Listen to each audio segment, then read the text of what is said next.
Olá, pessoal, bom dia a todos. Nós já vamos começar em alguns instantes o nosso webinar. Eu peço só para quem já estiver conectado, gente, manda aqui no chat se está nos ouvindo bem, se está tudo certo também com o vídeo, com o nosso webcam.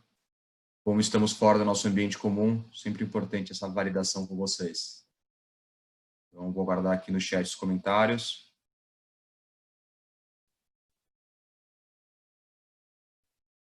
Vamos ver.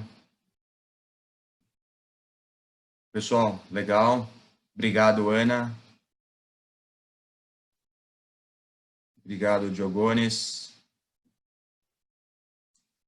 Já vamos começar, então. Deixa eu só parar de compartilhar minha tela. Legal, pessoal. Bom, vamos dando início, então, ao nosso webinar do Digital Transformation Pills. Para quem não me conhece, meu nome é Bruno Fadzar-Pelon, sou diretora da área de inovação e tecnologia da Câmara Brasil-Alemanha de São Paulo. E só antes de darmos início ao nosso webinar, gostaria de fazer apenas uma introdução para contextualizar vocês, né, o que é a Câmara Brasil-Alemanha, o que é a área de inovação e o que é até o Digital Transformation Pills, que é essa série de webinars que engloba aí o nosso webinar de hoje. Então, começando, né, por cima, quem é a Câmara Brasil-Alemanha, pessoal? A Câmara Brasil-Alemanha faz parte de uma rede mundial de câmaras. Estamos espalhados em mais de 90 países, com mais de 140 escritórios. E nosso objetivo é promover a cooperação bilateral, obviamente, entre a Alemanha e o país que essas câmaras se estabelecem. Então, no nosso caso, Brasil-Alemanha, mas Alemanha-China, Alemanha-Chile, Alemanha-Argentina, assim por diante. Fora isso, a nossa Câmara aqui do Brasil, a Câmara mais especificamente de São Paulo, tem 103 anos de atuação. Contamos aí com cerca de 800 associados, que representam mais ou menos 10% do PIB industrial brasileiro. Isso mostra até um pouco do DNA industrial da Alemanha, né? E aqui na Câmara de São Paulo nós temos 3 principais frentes de atuação: a parte de negócios internacionais, sustentabilidade, inovação e tecnologia. Sendo essa última frente de inovação e tecnologia representada pelo Departamento de Inovação e Tecnologia, o departamento que eu toco junto aí com o meu time. Pessoal, e qual que é o objetivo do Departamento de Inovação e Tecnologia? Esse Departamento de Inovação e Tecnologia tem como objetivo principal ajudar as empresas associadas a serem mais inovadoras, ou seja, serem mais competitivas e alcançarem seus objetivos por meio da inovação e das novas tecnologias. Então, nós atuamos aí em 3 frentes principais: parte de educação, cultura, parte de novos negócios e melhores práticas, uma série aí de produtos para cada uma dessas frentes. E dentro aí essas frentes, mais especificamente na frente aí de educação e melhores práticas, nós realizamos o Digital Transformation Pills. O Digital Transformation Pills, como eu já falei, é uma série de webinars. Esses webinars acontecem desde do início de 2019, do início do ano passado, e o objetivo dessa série de webinars é apresentar de forma prática e dinâmica os principais temas relacionados à transformação digital. Então, nós começamos ali com temas mais macros, hoje em dia estamos indo um pouco mais para temas um pouco mais específicos, e hoje nós vamos tratar especificamente sobre a parte de supply chain, qual que é o impacto das plataformas digitais de manufatura sobre demanda para as áreas de supply chain, qual que é a relação dessas plataformas também com a própria indústria 4.0. E ninguém melhor para falar sobre esse tema que o Bruno Gellert, que é fundador da Peer Industry e o nosso especialista convidado de hoje. Bruno, vou pedir que você se conecte aqui. Olá, Bruno, tudo bem? Bom dia. Olá, Bruno, bom dia. Bom, em primeiro lugar, Bruno, muito obrigado por ter aceito o nosso convite. Nosso bate-papo, pessoal, ele vai funcionar em 2 blocos. Nós teremos aí primeiro uma conversa inicial entre Bruno e eu, 2 Brunos, né? Um pouco confuso aí para vocês quando indicarem perguntas. Mas nós teremos esse bate-papo, então, de uns 15, 20 minutos, no qual já tem algumas perguntas pré-determinadas, perguntas aí que em discussão entre nós a gente acredita que sejam muito relevantes para vocês, mas obviamente que no final deixaremos para vocês fazerem suas próprias perguntas. Então, qualquer dúvida, qualquer aprofundamento que vocês queiram que a gente faça em determinado assunto, manda para a gente já. Aqui embaixo no Zoom tem o Q&A, o Question Answers, perguntas e respostas. Então, mandem por lá, pessoal, por favor, as perguntas, porque daí os demais colegas também conseguem votar e priorizar aquelas perguntas que forem de interesse maior do próprio grupo. Então, vou lembrá-los, vocês, isso ao longo da discussão, de mandar essas perguntas, mas fica desde já aí essa provocação. E, Bruno, então, vamos começar. Então, minha primeira pergunta, até um pouco mais conceitual, vamos dizer assim, o que é uma plataforma digital de manufatura sob demanda e qual que é a relação dessas plataformas com a indústria 4.0? E também, se quiser se apresentar, obviamente, antes, fica à vontade. Legal, Bruno. Obrigado aí pela oportunidade de conversar com o pessoal da Câmara.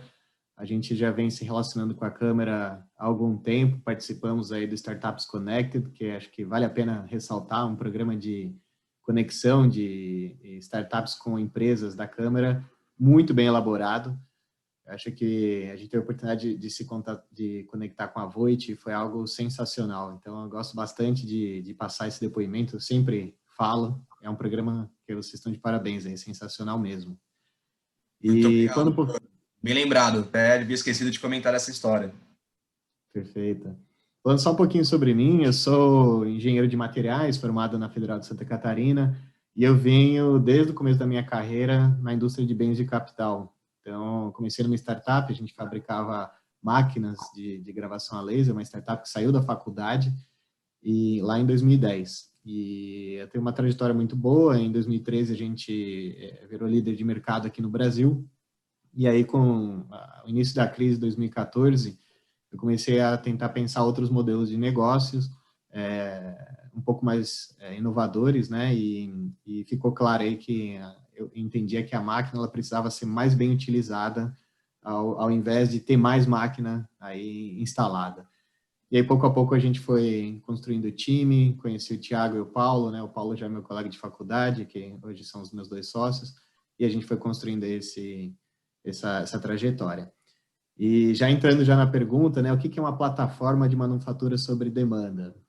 Hoje, quando a gente fala plataforma, qualquer sistema digital, ele é no português chamado de plataforma, mas o conceito de plataforma é um ambiente digital que conecta duas ou mais stakeholders, duas ou mais pontas, né?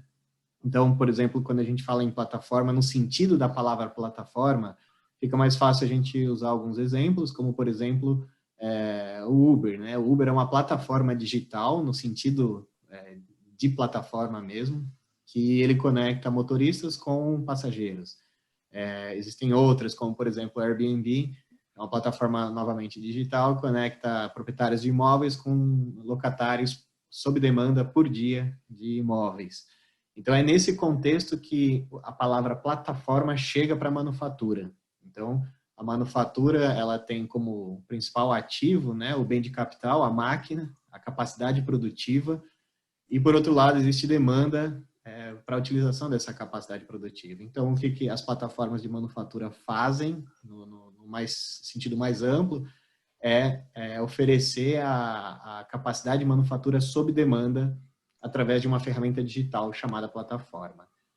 E eu acho que isso faz muito sentido quando a gente pensa em indústria 4.0, principalmente no pilar de linhas de produção flexíveis. Quando a gente fala o entendimento meu de indústria 4.0, não é só na parte de manufatura em si, mas a gente olha o modelo de negócio completo, né? A gente pensa no produto, se o produto da sua empresa ele realmente está alinhado com um novo tipo de consumo, se o consumo vai virar serviço, se você já está adaptado para isso. Mas falando depois de num espectro um pouco mais fechado na manufatura em si, a gente entende que a indústria 4.0 preza por uma manufatura flexível, ou seja, que em uma linha de produção eu consigo produzir vários tipos de produtos sem um tempo muito alto de setup, sem a necessidade de trocar muitos itens e tudo mais. Então, são linhas mais flexíveis. E é nesse contexto que entra a produção sob demanda.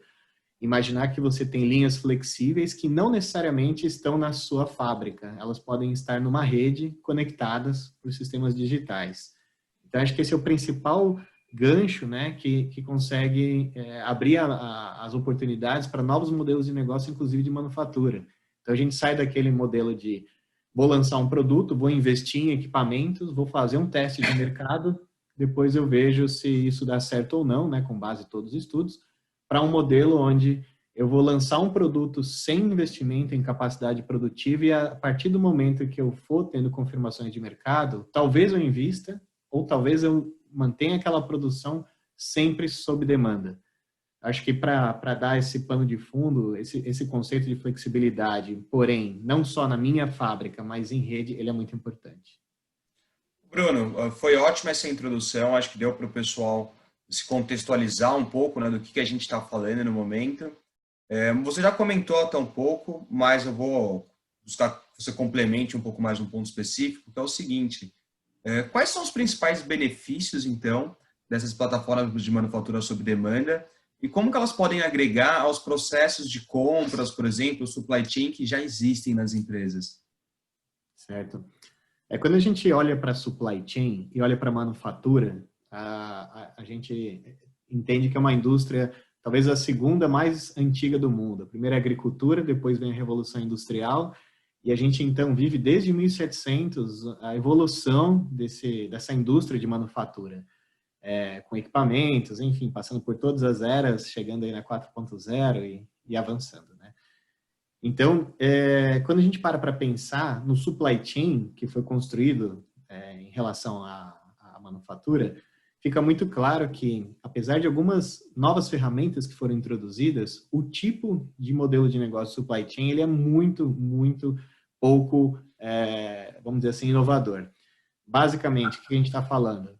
A ideia de eu desenvolver 3 fornecedores para minha empresa, daquele tipo de fornecimento, fazer a homologação física, preencher uma série de requisitos de qualidade, voltar e começar a consumir demanda, é o que é feito desde muito tempo.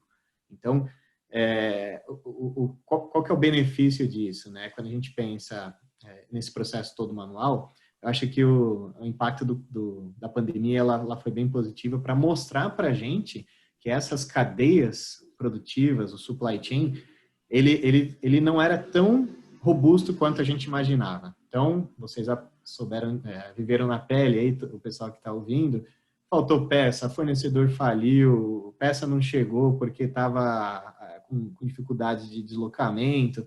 Aconteceu de tudo nesse momento, que realmente, eu brinco, né? A água abaixou, a gente viu realmente como que era o solo ali. E a gente entende hoje que o supply chain, do jeito que ele estava estabelecido, não é compatível com a falta de previsibilidade que a gente teve e vai começar a ter cada vez mais. Então, os ciclos de consumo estão cada vez mais rápidos, as incertezas do mundo estão cada vez maiores e a gente não consegue velocidade de reação com o supply chain do jeito que ele era colocado. Então, quais são os principais benefícios?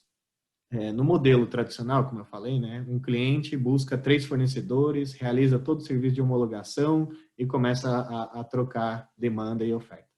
No modelo de plataforma de manufatura sob demanda, a plataforma ela já faz homologação de fornecedores de forma escalável.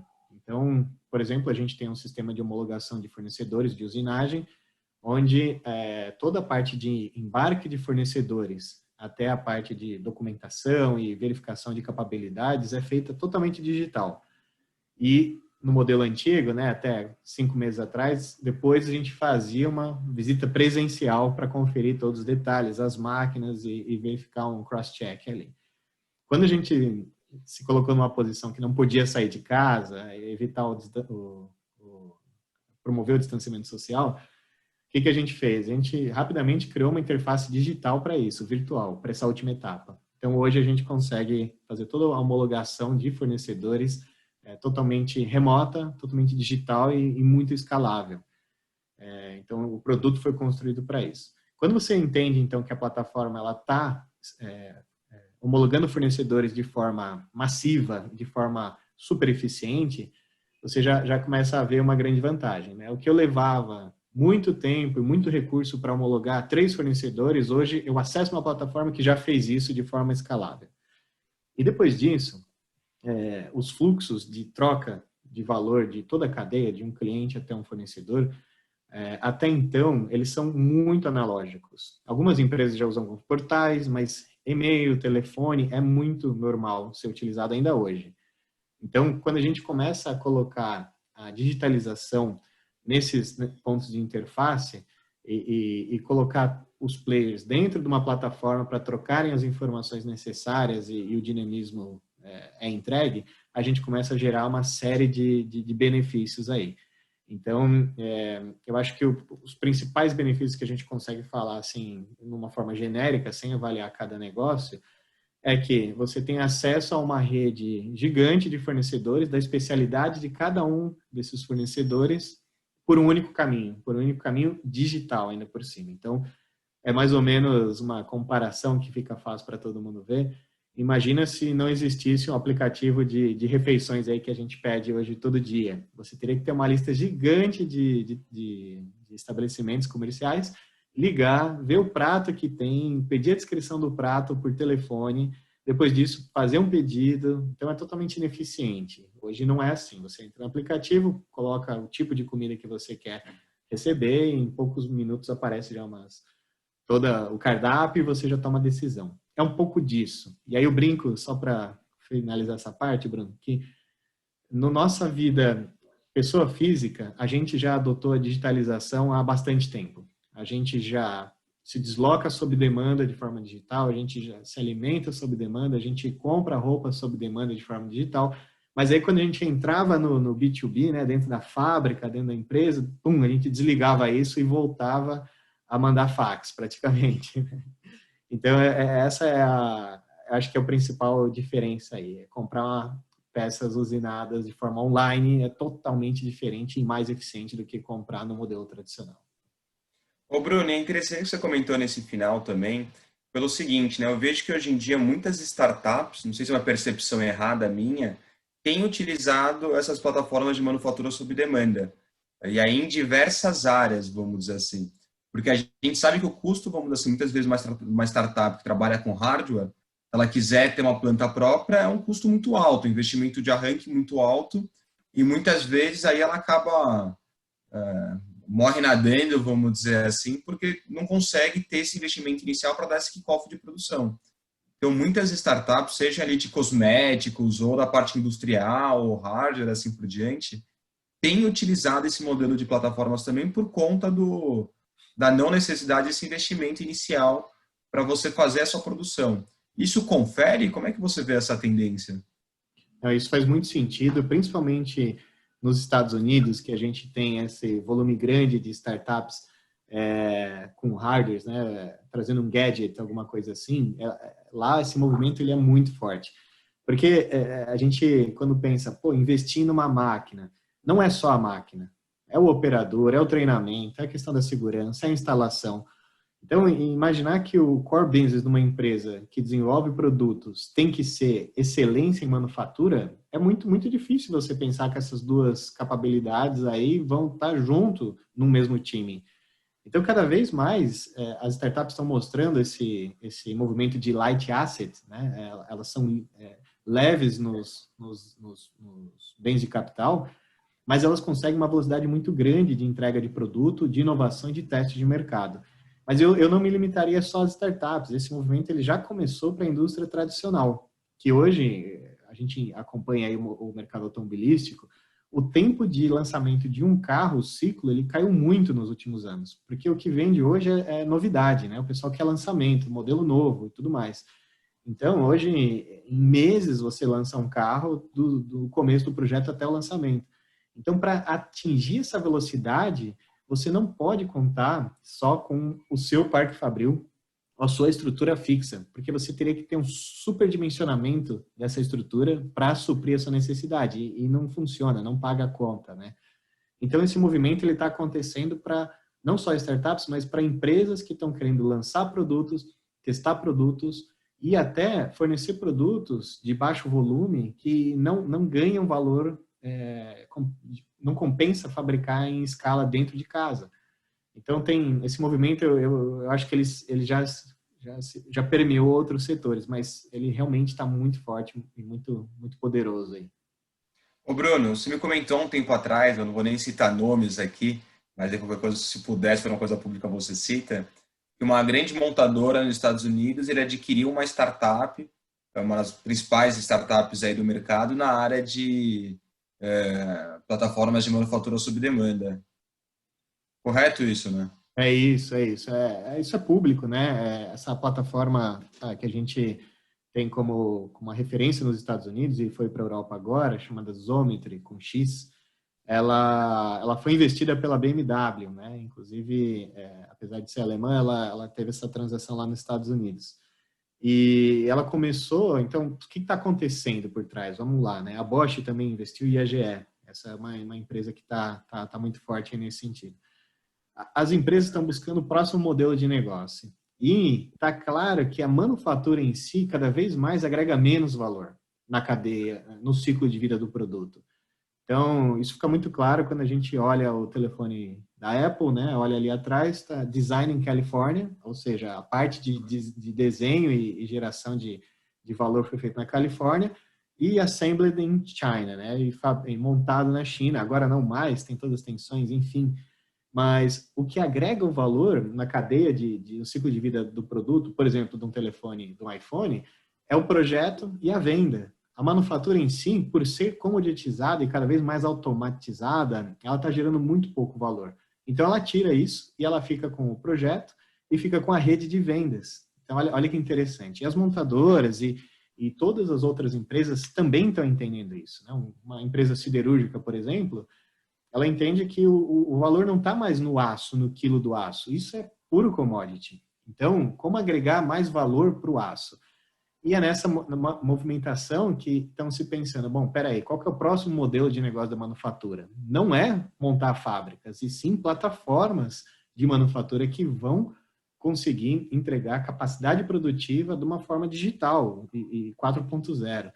Então, é verdade, isso está acontecendo, é público, esses dados são públicos, e as movimentações, inclusive, dos fabricantes de bens de capital, estão hoje pensando, peraí, eu fabrico máquina, mas a tendência é a servitização, é a máquina as a service. Né? Como que eu vou entrar nesse mercado? Né? A estrutura é totalmente diferente. Né? Está acostumado a fabricar uma máquina, vender uma máquina e cuidar de pós-venda.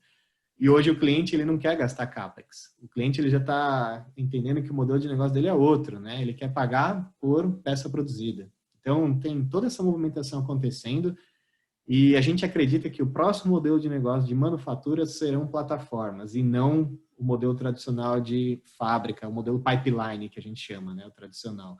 Pego peças no estoque, fabrico e entrego.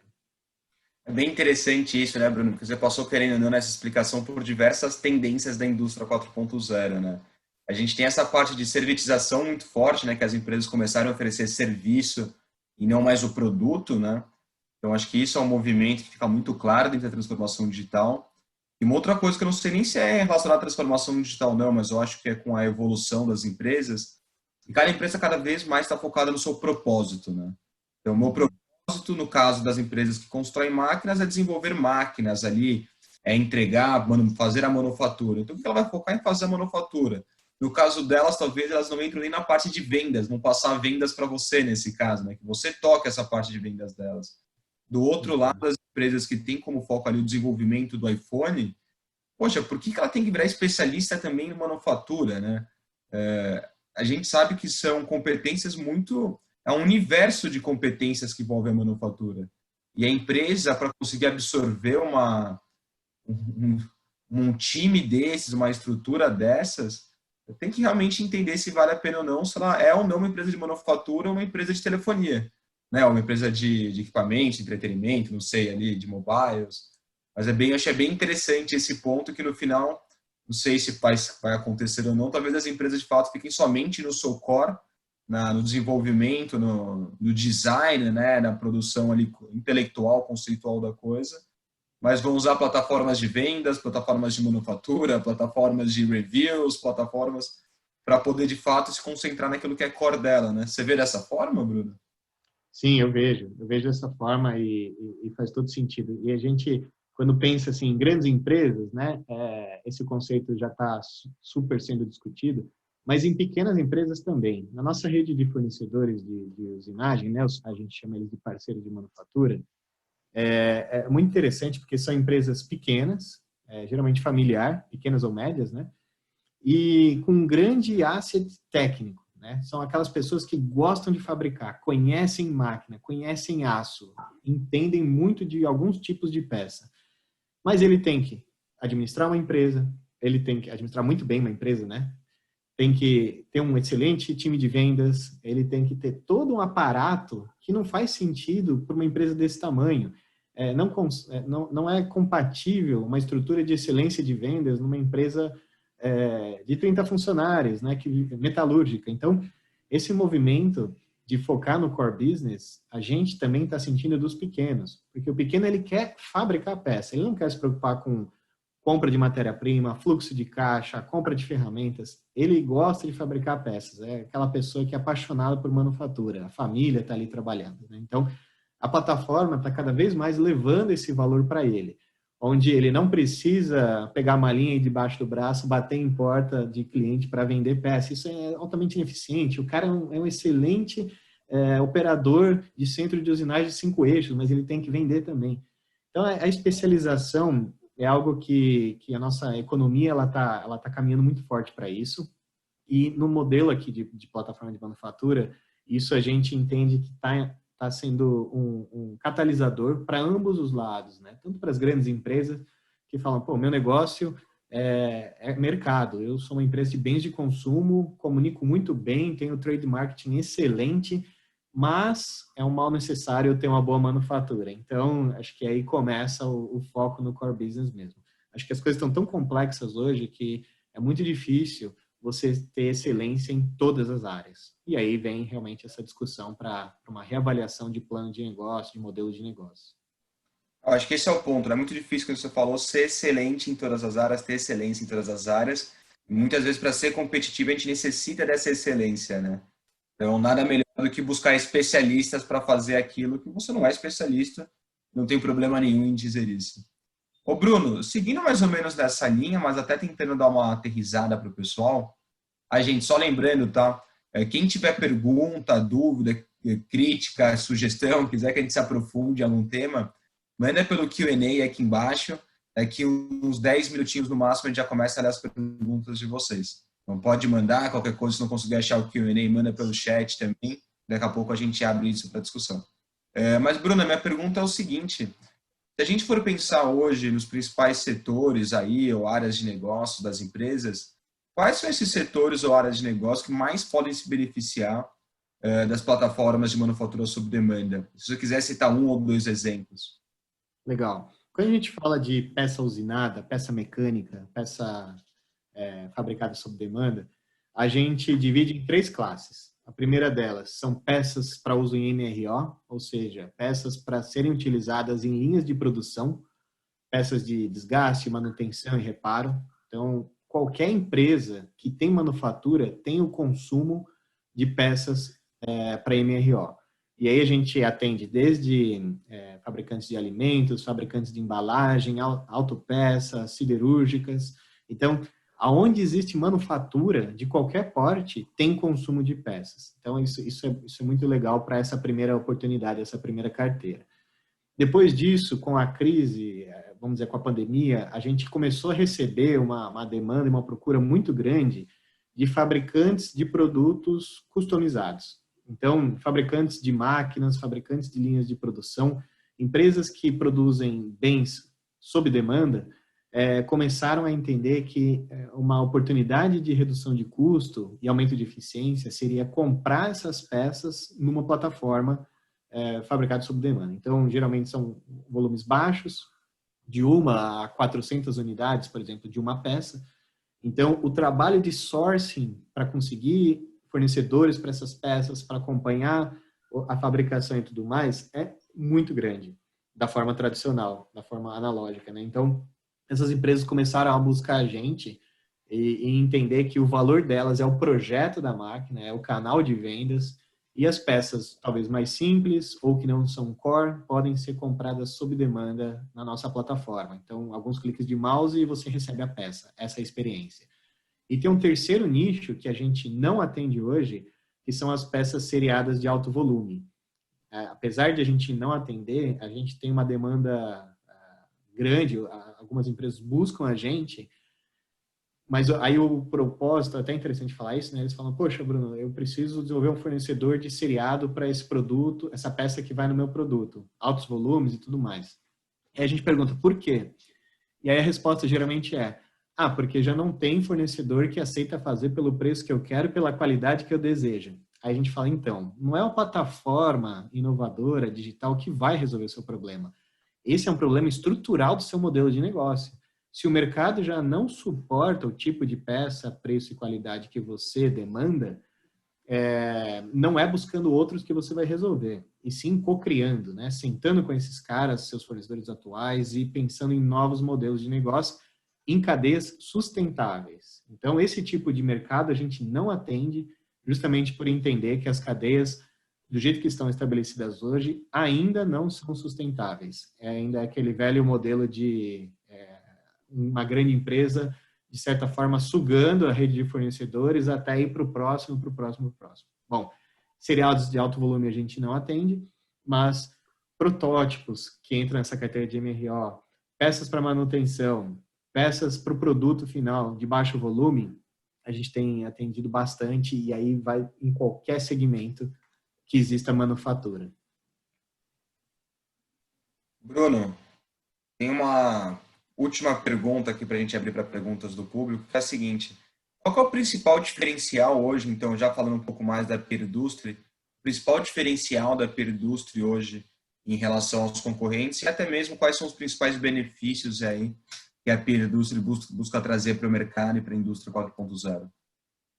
A gente está aqui com um propósito bem claro. A gente quer aumentar a competitividade da indústria de manufatura brasileira através do maior uso dos ativos.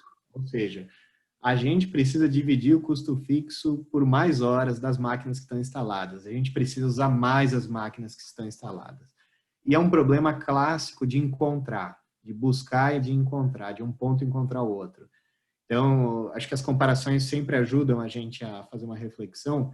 Como que a gente ia, antigamente, nos anos 90, ia para a praia e alugava um imóvel, né? Você chegava com a família inteira no carro, ali na padaria do centro, e olhava no mural alguns telefones com alguns apartamentos para alugar, ou casas e tudo mais. Você ligava, ia até lá, subia, via o apartamento e fechava um acordo com o proprietário.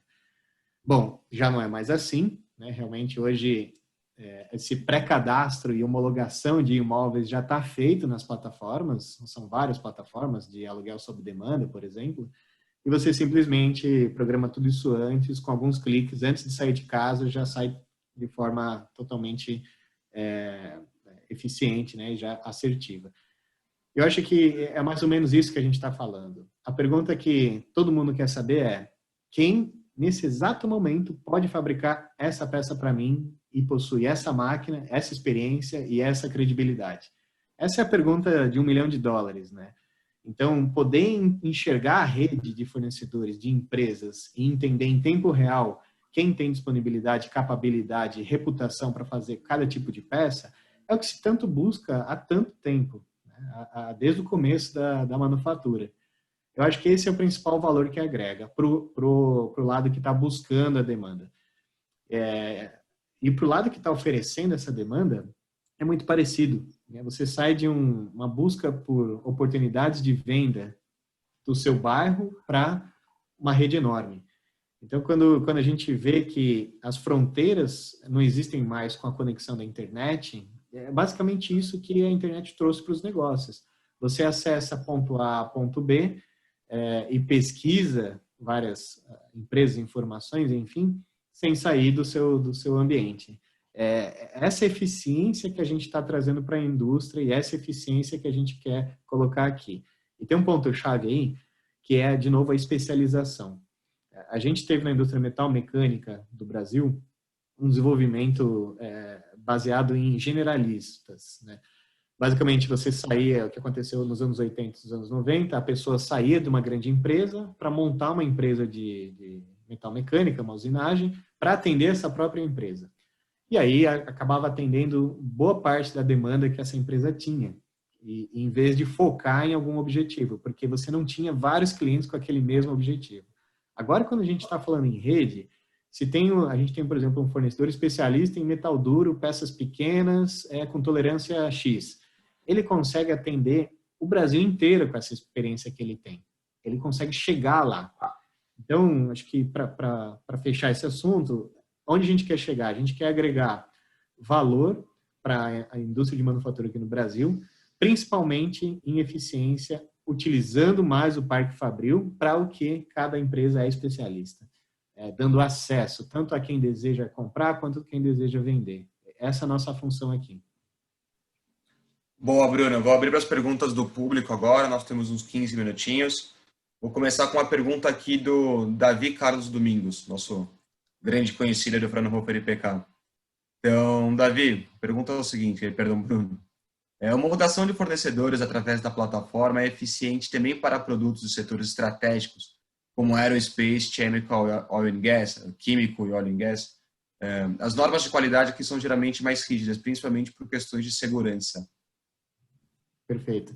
Existem várias particularidades em cada segmento para a homologação de fornecedores, né?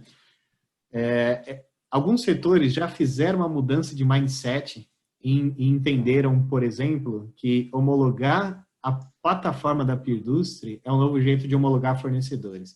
Então, homologar processos da plataforma é mais eficiente do que eu ir lá e homologar, ver uma máquina, realmente a máquina está aqui, muito bom, está homologado, né? Ou a ficha de processo, ou alguma característica de soldagem, enfim. Tem segmentos que são mais tradicionais, então eles não conseguiram ainda virar a chave para homologar uma rede e não um fornecedor específico. Eu não consigo generalizar, porque a gente atende alguma coisa de alguns segmentos que a gente está falando aqui, mas talvez não é a grande parte, né, do aeroespacial e óleo e gás. Mas acho que o ícone que pode resumir muito isso é que as plataformas agora estão começando a conseguir ter ISO 9001 de fabricação em rede. Então, criou-se, né, uma adaptação da ISO tradicional que a gente tem de qualidade para uma fábrica virtual, para uma plataforma. Então, quando isso for entendido por essas empresas, realmente a gente vai começar a ter um ganho muito maior. Vários setores já adotaram, e a gente, para os segmentos que a gente trabalha, isso é amplamente adotado. A gente é homologado, nossos processos são homologados, nossos processos de homologação, gestão, controle de qualidade, né, e a partir disso o cliente recebe peças fabricadas pelos nossos fornecedores, né, na nuvem, mas entregues pela Peerdustry. Então, eu acho que é um momento que eu acho que a cadeia deveria repensar esses modelos, a eficiência dos modelos tradicionais de homologação são extremamente baixos, é uma desconfiança muito grande, realmente com histórico, né? Mas a gente vê, por exemplo, teve uma virada, acho que agora da indústria de óleo e gás, que sempre tem que ter, para alguns casos, né, uma pessoa do cliente olhando fisicamente no fornecedor a fabricação dessas peças. E aí teve essa virada de chave que a gente sentiu alguns fornecedores falando, que mudou que o custo dessa pessoa agora era de quem estava fabricando e não do cliente que estava recebendo. Então, você começa a ver, peraí, né? Tem que ter alguém terceiro olhando se a pessoa está fazendo, a empresa está fazendo a peça de forma correta e tal. Não acho isso produtivo, eu acho que a gente já tem tecnologia para passar por isso, mas precisa rediscutir a cadeia com todo mundo, né? A gente fala muito, se cliente e fornecedor sentarem e conversarem numa pauta diferente de um querer levar vantagem no outro, com certeza sai coisa muito boa. E é o que a gente vem fazendo nos setores que a gente atua. Muito obrigado, Bruno. Davi até deixou o check aqui que foi respondida a pergunta. Ótimo. A questão da Juliana Pacchini, que foi colocada pelo chat, vou ler aqui para você, Bruno. Trabalhamos para uma empresa que oferece produtos para testes para a indústria eletroeletrônica, automotiva, médico hospitalar e todas as outras que testam placas eletrônicas. Qual seria o impacto na manufatura nesse caso? Se estamos por trás dessas indústrias, como agregar serviços via treinamento técnicos? Não sei se você conseguiu pegar a pergunta. Eu entendi que ela fabrica dispositivo para a indústria eletrônica testar os produtos, né? Então, exatamente. Legal. O que a gente entende disso, né? Como gerar valor? Eu não sei exatamente se é essa a questão, mas se for esse o caso, que vocês fabricam equipamentos de teste sob demanda para a indústria eletrônica, eu acho que o core de vocês, logicamente, é o projeto desses equipamentos, eventualmente a montagem e a entrega, né? talvez a manufatura das peças desses equipamentos é o que a gente tem visto como tendência de utilizar uma plataforma que vai endereçar essa fabricação. Porque eu imagino que a engenharia, para você criar uma linha de teste, ela é complexa e ela tem alto valor agregado. E a fabricação das peças, talvez não necessariamente, que não devem ser peças tão complexas, as mecânicas principalmente, né? Mas leva muito tempo. Então, acho que o custo da sua estrutura para gerir a fabricação dessas peças, ou fabricar interno, eu acho que ela pode experimentar um aumento de eficiência se for utilizado uma plataforma de manufatura. Mas acho que para responder mais, teria que entrar em mais detalhes. A gente está super à disposição. Até, Bruno, queria falar, a gente lançou uma academia virtual de conhecimento, é academia.peerdustry.com. Você pode entrar lá, tem material bem elaborado, vídeos, bem fácil de entender mais, tirar dúvidas frequentes. Fiquem à vontade aí, quem quiser visitar, ela está aberta 24 horas. Bem legal. Boa. Ô, Bruno, depois manda no chat aqui pra gente o link, se você puder. Vou Aí o mandar. pessoal que está acompanhando já consegue acessar aqui também. Tá bom. Ô, Bruno, até um comentário aqui sobre a pergunta anterior, que eu acho que vale a pena ser ressaltado, que é o seguinte, né? Eu queria ver se essa percepção é correta ou não. A partir da utilização dessas plataformas, fica muito mais fácil ou menos custoso você surfar os avanços tecnológicos da manufatura, né? Porque você não é uma empresa de manufatura, ou seja, a cada momento você tiver que se atualizar, quando sair alguma coisa que tem uma vírgula nova para o seu processo, assim, pô, você troca um iPhone de vez em quando, não simplesmente porque ele mudou 100%, mas porque ele tem funções que agregam um pouco mais que poderiam incrementar ali de alguma forma o seu processo, mas sem mudanças radicais. Para uma empresa conseguir surfar isso, esses mínimos detalhes, né, ela teria que estar o tempo inteiro investindo para mudar os seus equipamentos, investir em novas tecnologias, assim por diante. E por meio dessas plataformas, não, né? É verdadeira essa percepção? Incrível, excelente insight, Bruno. A gente começou a sentir demanda exatamente desse tema agora na pandemia. O que aconteceu? O CAPEX caiu, todo mundo foi salvar a caixa, preciso chegar o mais longe que eu posso com o meu caixa, congela investimentos. Só que congelar investimentos, uma das facetas disso é exatamente o que você está falando. Quer dizer que eu não vou investir em novas tecnologias de manufatura. Bom, isso pode ser o começo do fim, né? Você precisa guardar dinheiro, não investe mais e aí você vai sendo passado para trás. E algumas empresas começaram a buscar a gente justamente por isso. E eu acho que o slogan era assim: eu não consigo mais acompanhar a velocidade tecnológica de avanço dos equipamentos, mas eu preciso disso. Então eu vou buscar sob demanda. Por outro lado, tem empresas, eu comentei, né, que fornecedores pequenos e médios, mas tem grandes empresas que estão agora se filiando à Peerdustry para fornecer serviços de manufatura e contam com processos extremamente atualizados, né? Máquinas de ponta de usinagem. Então, hoje a gente falar, olha, tem uma demanda expressiva para máquinas de 5 eixos com vários pontos específicos, para a gente é normal, porque a gente tem máquinas na rede com essa capacidade, bastante máquina que até então estavam em algum galpão de uma grande empresa fechada ali, a gente passa na estrada e não vê, mas agora elas estão conectadas e podem produzir. Então, sim, acho que a chance da gente manter sempre a vanguarda da tecnologia e não gastar tanto CAPEX nisso é utilizando plataformas de manufatura sob demanda. Um paralelo básico, o pessoal lançou aqueles modelos de assinatura de veículo. Em vez de você ter que todo ano trocar para ter as melhores tecnologias, enfim, você paga uma assinatura e todo ano o carro é atualizado para você. Então é bem nessa linha, faz todo sentido, muito bem colocado, Bruno. Bom, vou para uma última pergunta do Davi, aqui temos 2 minutinhos, que é a seguinte. Bruno, você ressaltou a vantagem de manufatura compartilhada para empresas que querem lançar novos produtos, que podem fabricar o mesmo sem ter máquinas instaladas. Você utiliza a estrutura física já implementada e operação, que está, por exemplo, sendo subutilizada. O desenvolvimento de manufatura aditiva metálica pode ser uma ameaça ou uma oportunidade para esse modelo? Uma oportunidade, sem dúvidas. Por que a gente começou pela usinagem? Quando a gente começou lá em 2016 a olhar o processo de manufatura como um todo, entender quais processos seriam mais efetivos para compartilhar, a gente foi indo para a usinagem porque ela é o processo mais digital utilizado em grande escala. Então, eu sempre comparo a manufatura aditiva, ela é par, no meu ponto de vista, com a manufatura subtrativa, que é a usinagem. Quer dizer, a usinagem remove material, a impressão 3D, né, ela adiciona material. E trabalham dentro de um certo ponto de vista de forma muito semelhante, de forma digital.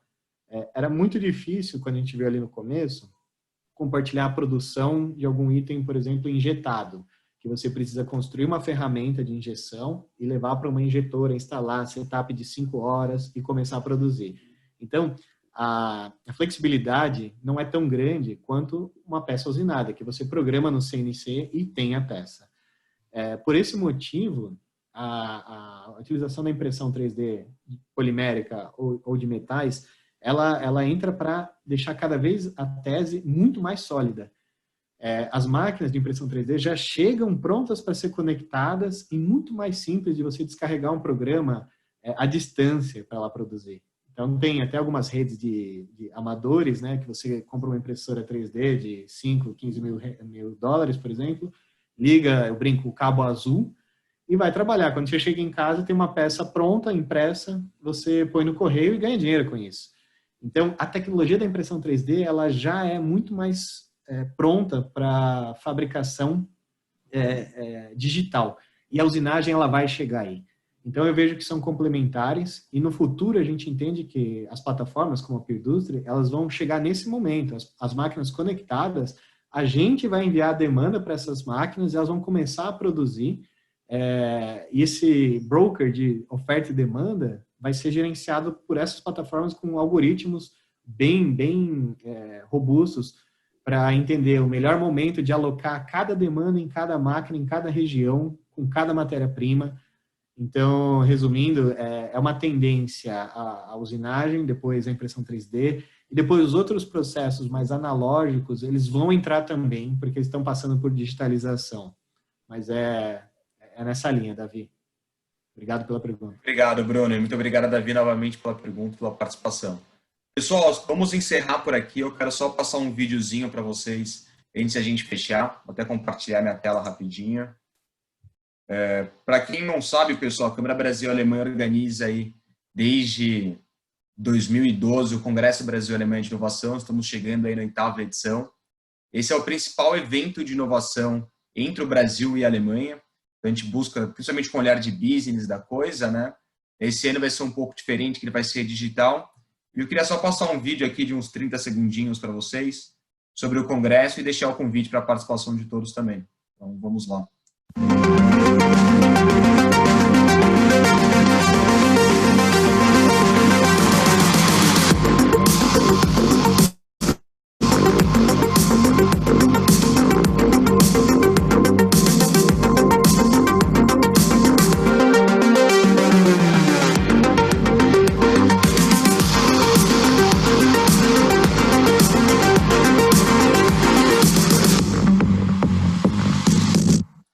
Aqui é só um teaserzinho para vocês, né, para vocês conhecerem um pouco mais do projeto. Quem quiser conhecer mais, acesse o site, só jogar lá no Google Congresso Brasil-Alemanha de Inovação. O site é Inovação Brasil-Alemanha, no caso Inovacão Brasil-Alemanha. Bruno, mais uma vez, muito obrigado pela sua participação. Acho que foi muito boa a discussão, é sempre um bate-papo muito agradável que a gente tem. E obrigado, então, novamente. Obrigado a todo mundo que nos acompanhou até agora.